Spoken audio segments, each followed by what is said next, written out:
लक्ष्मी एवं सरस्वती पूजा की हार्दिक शुभकामनाएं। हमारी कामना यही है कि माँ सरस्वती इस साल सभी योग्य शिक्षक अभ्यर्थियों को विद्यालय पहुंचाए और सभी को नियुक्ति पत्र मिल जाए, चाहे वे छठे चरण के अभ्यर्थी हों या फिर 7th फेज के अभ्यर्थी हों। इस वीडियो में हम आपको बताएंगे कि जो प्राथमिक से बिल्कुल ही अलग होगी हाई स्कूल व +2 शिक्षकों की बहाली की प्रक्रिया, और साथ ही बताएंगे कि किन योग्य अभ्यर्थियों का चयन नियोजन होगा, किसके बारे में शिक्षा मंत्री ने सारी स्टेटमेंट जो है दी हैं। 6 और 7 फेज की सारी अपडेट्स भी आपको देंगे, तो इसलिए वीडियो में आप एंड तक बने रहें और चैनल पर पहली बार आते हैं तो सब्सक्राइब जरूर कर लें। सबसे पहले शिक्षक बहाली की इस खबर पर हम नजर डालेंगे, जहां पर लिखा गया है कि मूल प्रमाण पत्र का सत्यापन पहले होगा और उसके बाद काउंसलिंग करवाई जाएगी। तो प्राथमिक से बिल्कुल ही अलग है हाई स्कूल व +2 में शिक्षकों की बहाली की प्रक्रिया, क्योंकि सत्यापन के बाद यहाँ पर फाइनल जो मेरिट लिस्ट है, अंतिम जो चयन सूची है, उसका निर्माण किया जाएगा। तो देखिए यहाँ पर डिटेल में पहले देखते हैं कि क्या लिखा है, उसके बाद इसको STET से हम रिलेट करने की कोशिश करेंगे। हाई स्कूल और +2 बहाली में पहले अभ्यर्थियों के मूल प्रमाण पत्र का इस बार सत्यापन होगा, उसके बाद उनकी काउंसलिंग कराई जाएगी। आपको बता दें कि 8 फरवरी से नियोजन इकाईवार जिले में अभ्यर्थियों के मूल प्रमाण पत्र का मिलान और सत्यापन किया जाएगा। इसके बाद उसके आधार पर ही अंतिम चयन सूची बनाई जाएगी। हाई स्कूल और +2 बहाली में प्राथमिक से अलग इस बार बहाली की प्रक्रिया अपनाई जा रही है। तो जिले में यानी कि मुजफ्फरपुर की अगर बात करें तो शुक्रवार देर शाम जिला परिषद और तीनों नगर परिषद की मेधा सूची का अनुमोदन कर लिया गया। फिर DPO स्थापना ने बताया कि नगर निगम नियोजन इकाई की मेधा सूची से संबंधित जानकारी नहीं मिल पाई है। सभी नियोजन इकाइयां मिलाकर जिले में हाई स्कूल में 237 रिक्तियां हैं, वहीं +2 में 511 रिक्तियों पर चयन होना है। तो देखिए इस बार जो है पहले ये डॉक्यूमेंट्स की वेरिफिकेशन का काम होगा, उसके बाद ही काउंसलिंग कराई जाएगी और उसके हिसाब से फिर जो है अंतिम चयन सूची का निर्माण किया जाएगा।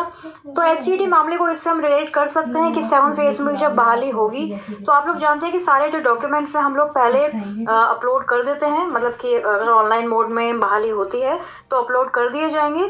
तो उनका सत्यापन पहले ही हो जाना चाहिए, ताकि बाद में जो फाइनल मेरिट लिस्ट बनती है, जो फाइनल सिलेक्टेड लिस्ट बनती है कैंडिडेट्स की, उसमें फिर बहुत सारे अभ्यर्थी बाद में जो है उनका चयन रद्द कर दिया जाता है। जैसे 6 फेज में हमने पहले ही देखा है कि डॉक्यूमेंट सबमिशन के बाद, काउंसलिंग होने के बाद बहुत सारे जो चयन है वह रद्द हुए थे अलग अलग जिलों में, क्योंकि डॉक्यूमेंट्स या तो किसी के सही नहीं होते या फिर जैसे कि पहले भी बहुत सारे कारण हमने आपको बताए हैं कि BEd नहीं किया होता और उसके बाद भी पेपर 1 अगर क्वालिफाई है, या फिर पोस्ट ग्रेजुएशन की डिग्री नहीं है, सब्जेक्ट कॉम्बिनेशन नहीं है, पेपर 2 आपने क्वालिफाई कर लिया है, तो इस तरह की शिकायतें STET में भी आगे आने को मिल सकती हैं।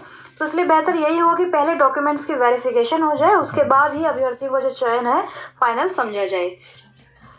दूसरी जो महत्वपूर्ण खबर है आज के अखबारों की अगर बात करें तो काउंसलिंग के लिए शारीरिक शिक्षक अभ्यर्थियों का जो प्रदर्शन है वह हुआ था, और उसमें शिक्षा मंत्री का यह बयान है कि सभी योग्य अभ्यर्थियों का ही नियोजन किया जाएगा।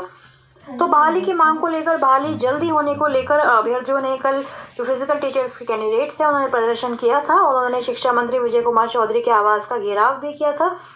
अभ्यर्थी सुबह ही जो है उनके आवास के बाहर भी पहुंच गए थे। उनका कहना है कि 2019 में जो 8000 रिक्तियां निकाली गई थी शारीरिक शिक्षकों के लिए, और परीक्षा में केवल 3523 अभ्यर्थियों का ही चयन हो पाया है। तो अब तक विभाग जो है इनकी जो नियुक्ति है वह क्यों नहीं कर रहा है, इसके लिए अभ्यर्थियों ने कल प्रदर्शन भी किया था, जिसकी अपडेट हमने आपको दी थी।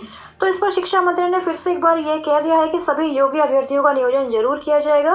उन्होंने कहा कि सभी जिलों को रोस्टर बनाने का निर्देश दे दिया गया है, पद जिलों को आवंटित कर दिए गए हैं, रोस्टर सूची मिलते ही नियुक्ति प्रक्रिया स्टार्ट कर दी जाएगी। तो आपको बता दें कि प्रारंभिक विद्यालयों में 8300 से ज्यादा शारीरिक शिक्षा सह स्वास्थ्य अनुदेशकों के पदों का सृजन किया गया है, लेकिन जो योग्य अभ्यर्थी हैं वह केवल 3523 ही हैं, यानी कि जो जितने पद थे, जितनी रिक्तियां थी, उससे आधे भी अभ्यर्थी जो है क्वालिफाई नहीं हो पाए हैं।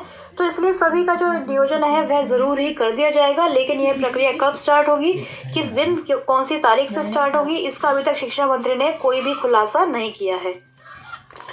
दूसरी तरफ अखबारों के माध्यम से यह खबरें भी आ रही हैं कि जो 43,000 अभ्यर्थियों की जो डिग्री है, जो सर्टिफिकेट्स हैं, उनकी जांच का कार्य इतना आसान नहीं होगा।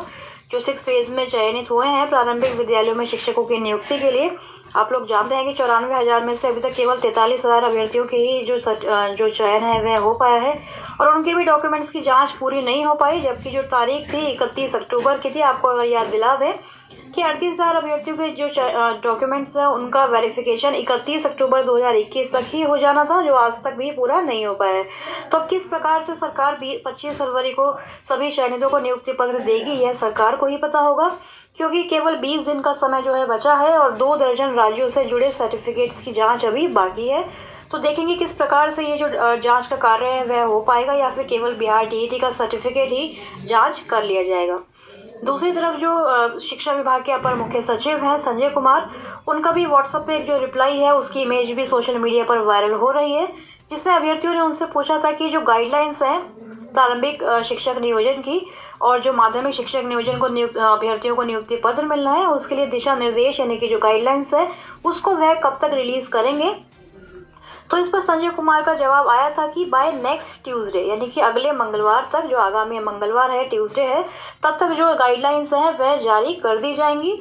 तो इससे अभ्यर्थियों को एक आइडिया मिल जाएगा कि उन्हें क्या क्या जो डॉक्यूमेंट्स हैं या फिर जो काउंसलिंग के लिए जो नियुक्ति पत्र लेने के लिए उनको किस प्रकार की तैयारियां करनी है, कौन कौन से जो दस्तावेज है उनको बिल्कुल रेडी रखना है, क्या क्या चीज़ें लेकर जानी होंगी और किस जगह कैसे ये सब प्रक्रिया होगी। तो सारे ही जो दिशा निर्देश हैं वह विभाग की तरफ से ट्यूसडे तक दे दिए जाएंगे।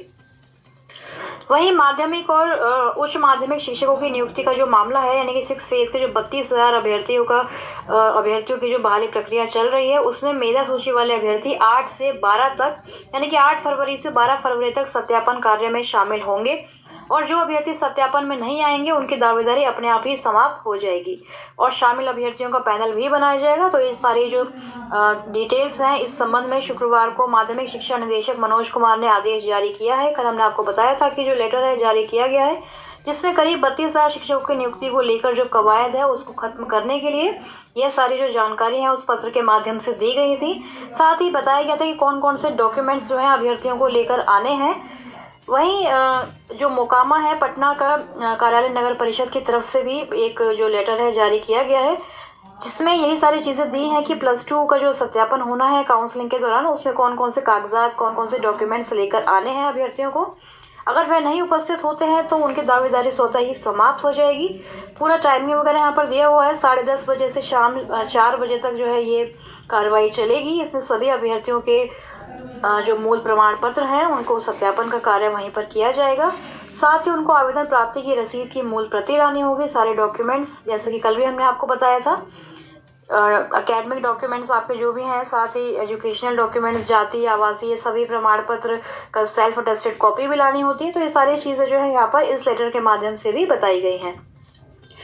वहीं जो कंप्यूटर टीचर्स हैं उनके लिए भी एक अच्छी अपडेट है, क्योंकि अब आप लोग देख सकते हैं अपने स्क्रीन पर ये जो खबर छपवाई गई है अखबारों में कि प्रदेश के उच्च माध्यमिक विद्यालयों में होगी इंटरनेट मीडिया की पढ़ाई और सभी जो प्रधानाध्यापक हैं एवं शिक्षक हैं उनको ऑनलाइन प्रशिक्षण देने का जो काम है उसकी जो तैयारी है वह शिक्षा विभाग के द्वारा स्टार्ट कर दी गई है।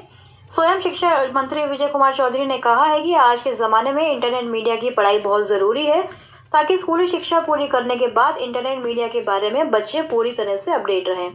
तो ये सारी जो सुविधाएं हैं माध्यमिक और उच्च माध्यमिक विद्यालयों में उपलब्ध कराई जाएंगी। मतलब इंटरनेट, ई बुक्स, ई लाइब्रेरी, वेब पोर्टल, ये सारी चीज़ों की जो ट्रेनिंग है पहले टीचर्स को, हेडमास्टर्स को दी जाएगी। तो इसके लिए आप लोग समझ सकते हैं कि बहुत सारे जो IIT के पेशेवर हैं, यानी कि जो कंप्यूटर टीचर्स हैं, उनकी ज़रूरत पड़ने वाली है। तो कंप्यूटर टीचर्स की आगे आने वाले टाइम में बहुत ज़्यादा ज़रूरत पड़ने वाली है सरकार को। तो निश्चित तौर पर ही सरकार सीटों की संख्या 7 फेज में बढ़ा सकती है, ताकि ज़्यादा से ज़्यादा कंप्यूटर टीचर्स को हायर किया जा सके। दूसरी तरफ शिक्षा मंत्री ने यह भी कहा है कि शिक्षकों की हर समस्या का जो समाधान है सरकार करने में लगी हुई है और जो वेतन वृद्धि का मामला था लगभग 3.5 लाख शिक्षकों का, उसका डेटा भी अपलोड कर दिया गया है और सारी जो स्थिति है वह सामान्य हो जाएगी। डिजिटल सिग्नेचर भी जो है जल्द से जल्द किए जाएंगे, स्लिप इत्यादि मिल जाएगी, यानी कि सरकार जो है डिजिटल पूरा जो तैयारी है उसकी तरफ बढ़ रही है। साथ ही जो 7 फेज का वेब पोर्टल है उसका भी निर्माण किया जा रहा होगा। तो वह कार्य कितना पूरा हुआ है इसको भी शिक्षा विभाग को सामने रखना चाहिए, क्योंकि 7 फेज की बहाली बार बार ये लोग कहते हैं कि ऑनलाइन होगी, सेंट्रलाइज होगी। तो इसके लिए जो वेबसाइट है, जो वेब पोर्टल है, उसका निर्माण कितना पूरा हुआ है या फिर नहीं हुआ, अभी तक वह वेब पोर्टल क्रिएट किया गया है या नहीं किया गया है।